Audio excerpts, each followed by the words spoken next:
originating from the foothills of Buhweju district, with tributaries flowing through the encroached hills in the districts of Ntungamo, Shema and Mbarara.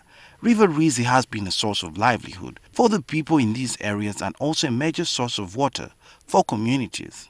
But over the years, River Rwizi has been drying up due to increased human activity, prompting government intervention. It is also against this backdrop that the National Environment Management Authority NEMA is in western Uganda to track the work that is being done to restore River Rwizi, wetlands and the River Rwizi catchment area.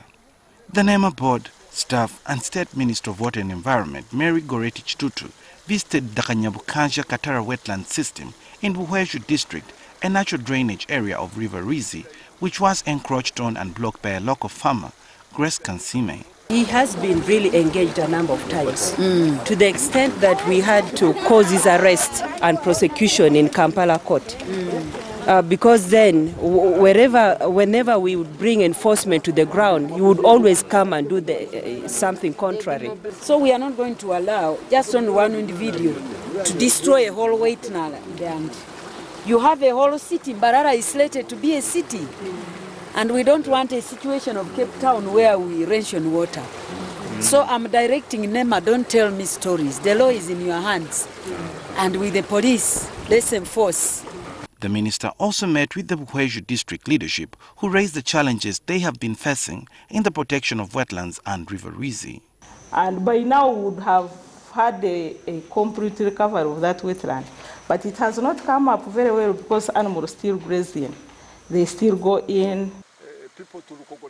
Away from Buhweju, NEMA also inspected some of the major wetlands that feed into River Rwizi in Mbarara district, where increased human activity has affected the flow of water.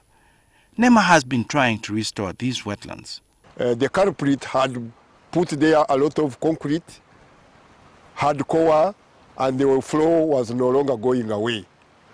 We served this person a restoration order for removing what he had done, but because he knew that NEMA was so poor, or the intervention of removal of the material would be costly, he was using the dodging way of implementation.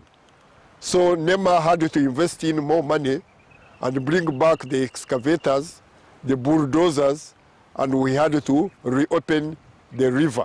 Meeting with the Mbarara district leadership and other stakeholders, NEMA resolved that it will continue to empower the district to help fight off encroachers and errant locals who have encroached on the river. The technocrats, the government departments have not taken much, especially in terms of planning, in terms of activity scheduling along the rivers and all that. So this has caused the private sector to just come and do all the things they want.